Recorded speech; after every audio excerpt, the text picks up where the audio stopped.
Hey folks, this is a quick tutorial to remind you of how to set up a project in Adobe Premiere Pro, as well as basic editing and exporting. When you first open Adobe Premiere Pro, you're going to see this window where you can create a new project, or if you've already gotten started, open a project. Note that on this homepage there is a Learn tab where you can jump quickly into tutorials and load the media to follow along with tutorials. I am not going to select any media to import. This will result in unorganized media, and so I recommend not selecting any items to import at this stage and simply naming your project and selecting the project location.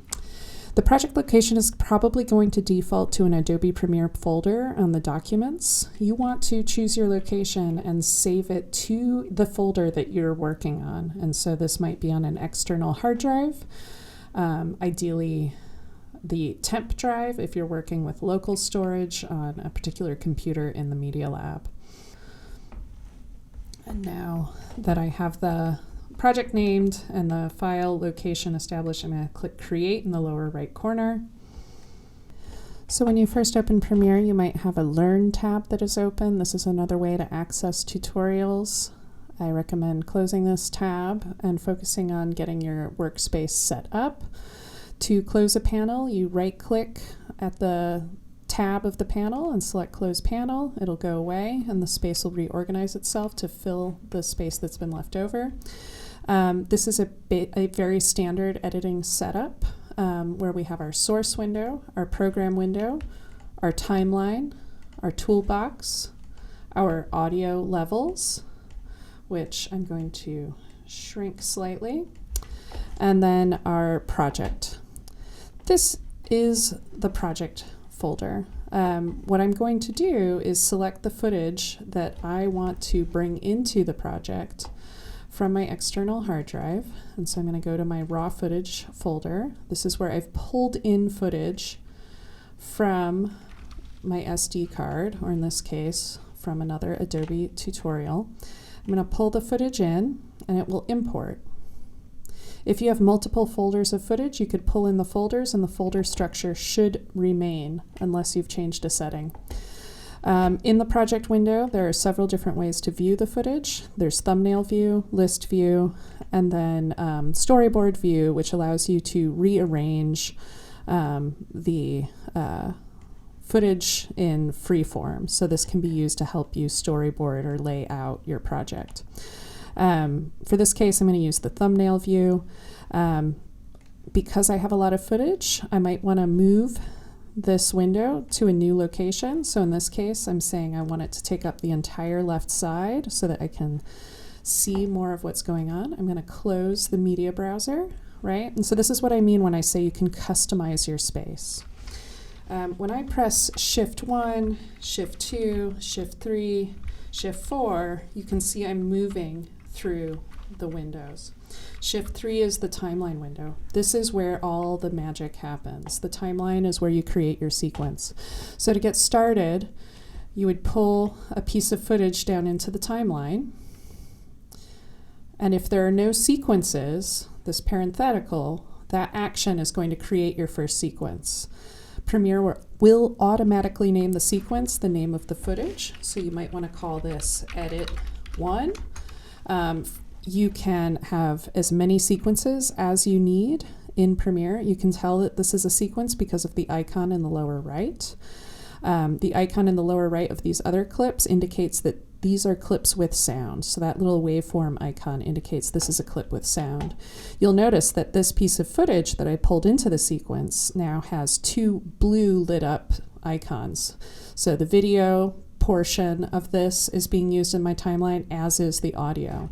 If I were to unlink the image from the sound, so in our timeline, the top portion, V for video, A for audio, and so everything below this line is audio and everything above this line is video. So I'm going to delete this video piece, and now when I go back to my project bin, you'll see that this clip does still have audio on it. I haven't removed the audio from this file, but that it's now in white instead of blue, indicating that the audio is not in action in my edit. So this is a great way to see which clips are actually being used. And so if I pull this clip of the kids sitting on the sidelines into my edit, this one will also now have the icon of both picture and sound. You can preview your video inside of the project window, as you can see here. And so that can also be very useful. Another thing I like to do is expand the height of my track, and I will see the thumbnail of the clip of footage, which when not named something identifiable, this will make your clips easier to adjust. And so in this case, I'm working on creating an edit where I have 3 clips. And so what I did just there is I pulled this in and I overwrote the clip into the timeline. So it cut out material from this other clip to adjust the in and out points. So in points are where the clip begins, out points are where the clip ends in the timeline. And you can adjust the in point to start at a different time. So I could have this moment where the kid is actually almost making contact with the ground be where this clip starts. I'm just dragging, clicking and dragging, holding down to move the clip. And I have the ball going off to the side. So actually what I want to do, now that I see the content of this footage, I want to have this moment where the ball is in the shot here be part of this. So the ball flies out. I want the part where the ball flies up. So I'm going to sort of create a false sense of action here. So I want to bring this clip over because I want to cut just to the point where the ball's out of frame. And so I'm going to and now we've created this action through this cut. And what I can do is use the arrow keys. So up and down will take you to the clip start and end points, and then to the right and the left is going to take you frame by frame through the shot. And so this goes out, the kid slides in. Now I can tell because this is not the same shot. I'm creating a sort of fake continuity because this kid isn't wearing sandals that's sliding in for the block.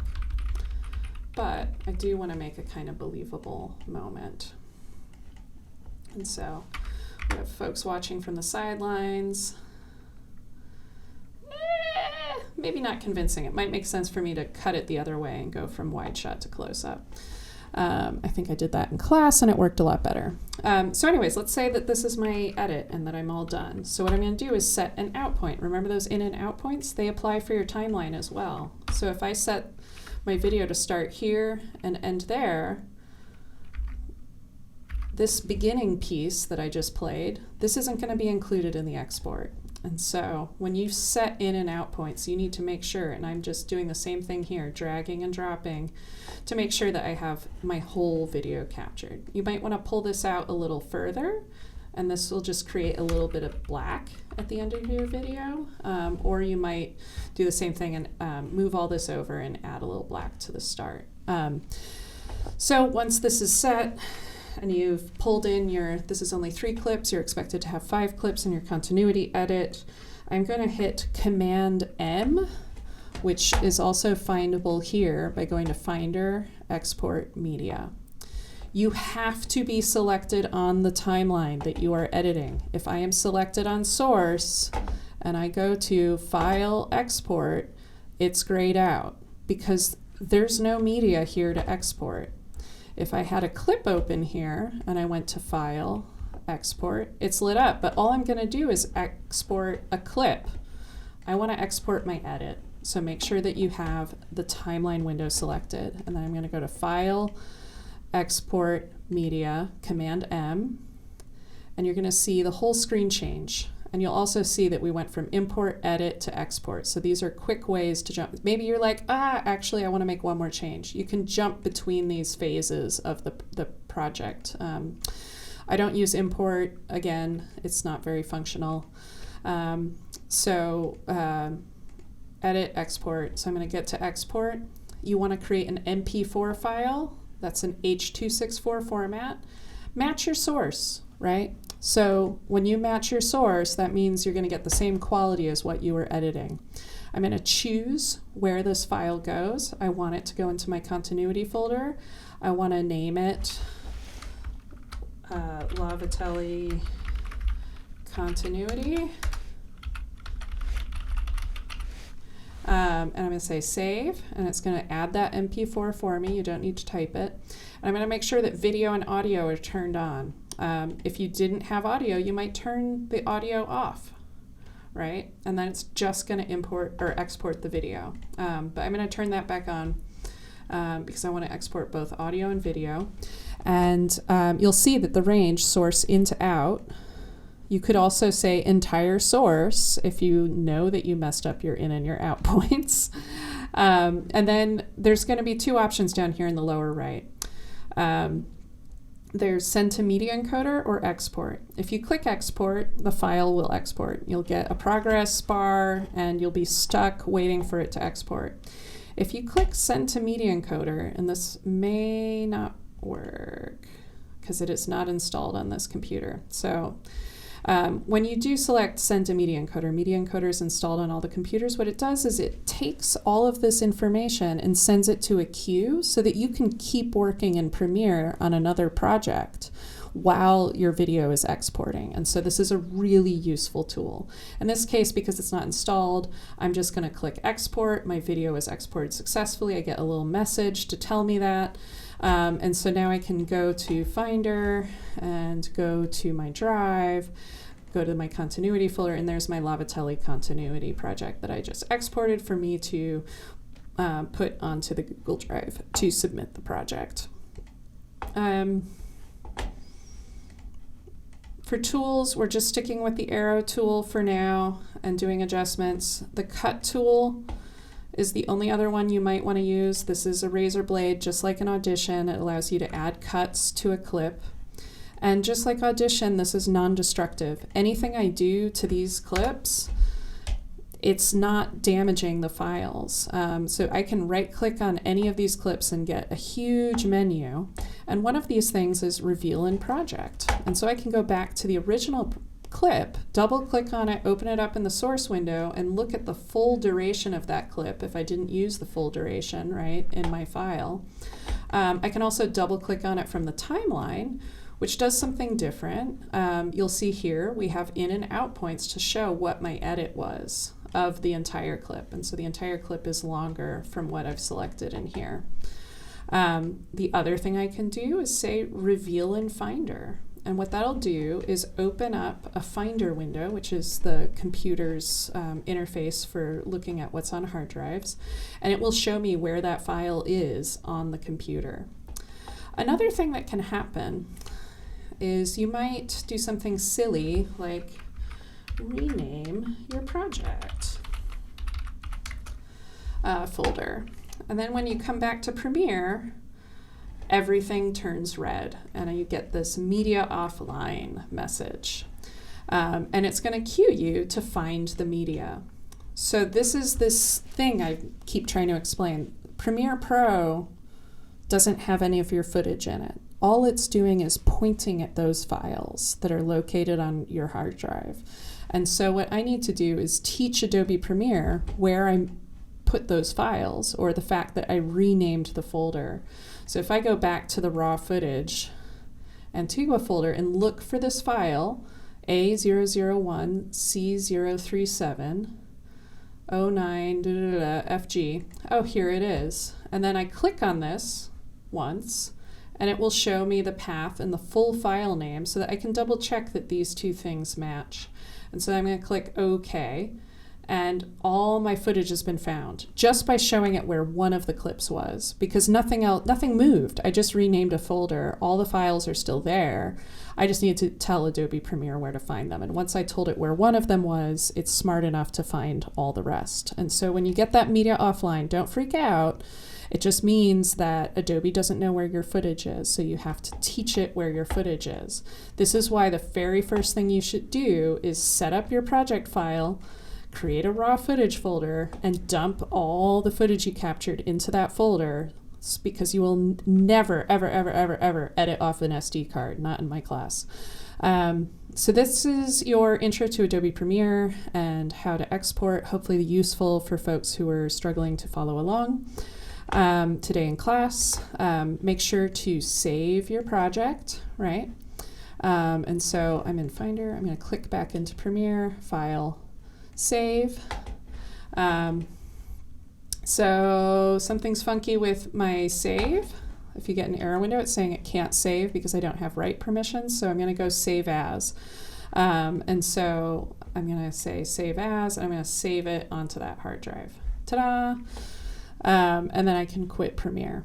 The Premiere files are going to be these PROG, Premiere Project files. And so if you send me this file, I won't be able to open it because I don't have your footage. You need to do that export and send me your exported file, your MP4. And the reason we use MP4 is because it creates one of the more robust compressed video file formats. And so it's a pretty high quality file, but also conveniently quite small so that it's quick to upload and quick to download, quick to share. Thanks so much, everybody.